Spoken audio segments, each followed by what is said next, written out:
యుద్ధ నౌక ఐఎన్ఎస్ ఆర్నాలను కోల్కతాలోని గార్డెన్ రీచ్ రక్షణ ఉత్పత్తుల సంస్థ నిర్మించింది.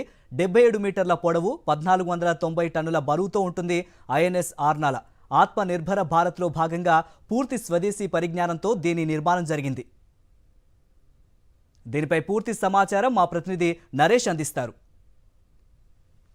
భారత్లో పహల్గామ్ అటాక్ జరిగిన తర్వాత ఆపరేషన్ సింధూర్ పరిణామాలు ప్రతి ఒక్కరికి తెలిసిందే. ఇలాంటి తరుణంలో అసలు యుద్ధం వస్తే యుద్ధ నౌకలు కానీ లేకపోతే యుద్ధానికి కావాల్సిన సామాగ్రి ఎంత అవసరం అనేది ప్రతి ఒక్క పౌరుడికి తెలిసింది.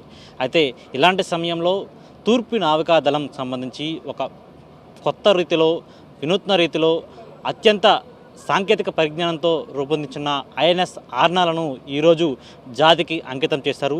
నా వెనుక భాగంలో ఉన్న ఈ ఐఎన్ఎస్ ఆర్నాల ఎంతో శక్తివంతమైనది.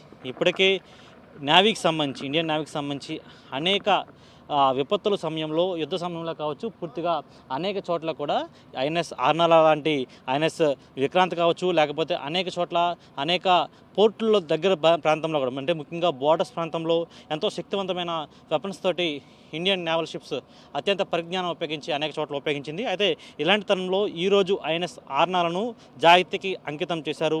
ఈ ఘటన విశాఖపట్నంలోని తూర్పు నావికాదళంలో నేవల్ డాక్యార్డ్ ప్రాంతంలో చోటు చేసుకుంది. అయితే ఐఎన్ఎస్ ఆర్నాలను జాతికి అంకితం చేశారు chief defence staff general Anil Chauhan. అయితే జలంతర్గామి వ్యతిరేక యుద్ధ నౌక ఐఎన్ఎస్ ఆర్నాలను నిర్మించిన కోల్కతాలో నిర్మించారు. అయితే ముఖ్యంగా ఈ ఐఎన్ఎస్ ఆర్నాల ప్రత్యేకత 77 మీటర్ల పొడవు, అదేవిధంగా 1490 టన్నుల బరువుతోటి ఈ ఐఎన్ఎస్ ఆర్నాల ఉంటుంది. ఆత్మనిర్భర్ భారత్లో భాగంగా పూర్తి స్వదేశీ పరిజ్ఞానంతో ఈ యుద్ధ నౌక నిర్మాణం జరిగింది. శత్రు దేశాల జలంతర్గాములు గుర్తించి తీర ప్రాంతాన్ని రక్షించడం ఈ యుద్ధ నౌక ప్రత్యేకత. అయితే హిందూ మహాసముద్రంలో భద్రతాపరంగా సేవలందించడానికి ఐఎన్ఎస్ ఆర్నాల సిద్ధమైంది. ఈ రోజు నుంచి ఇది పూర్తిగా కూడా జాతికి అంకితం చేశారు. ఇలాంటి తరుణంలో పూర్తిగా కూడా ఇలాంటి యుద్ధ నౌకల ప్రత్యేకత అనేది చాలా తీరుగా ఉంటుంది.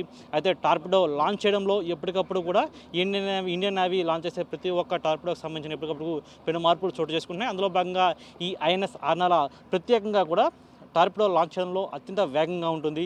అయితే ఇప్పటి వరకు యుద్ధ సమయంలో ఏ విధంగా ఇండియన్ నేవీ ఎప్పుడు కూడా భారత్కి వెనుదన్నుగా ఉంది. ఇలాంటి తరంలో ముఖ్యంగా త్రివిధ దళాలలో భాగంగా ఇండియన్ నేవీ ఎప్పటికప్పుడు అప్డేట్ అవుతూ వస్తుందని కూడా అధికారులు చెప్తున్న పరిస్థితి కనిపిస్తుంది. ఈ తరుణంలో ఇండియన్ నేవీకి సంబంధించి ఇప్పుడు ఐఎన్ఎస్ ఆర్నాల పూర్తిగా కూడా జాతికి అంకితం చేయడంతో ఈ రోజు నుంచి పూర్తిగా భారతదేశానికి ఎప్పుడు అవసరమైనా సరే ఐఎన్ఎస్ ఆర్నాల సిద్ధంగా ఉంటుంది. అదేవిధంగా క్రూ సిబ్బంది కూడా సిద్ధంగా ఉంటుందని కూడా అధికారులు తెలియజేసిన పరిస్థితి కనిపించింది.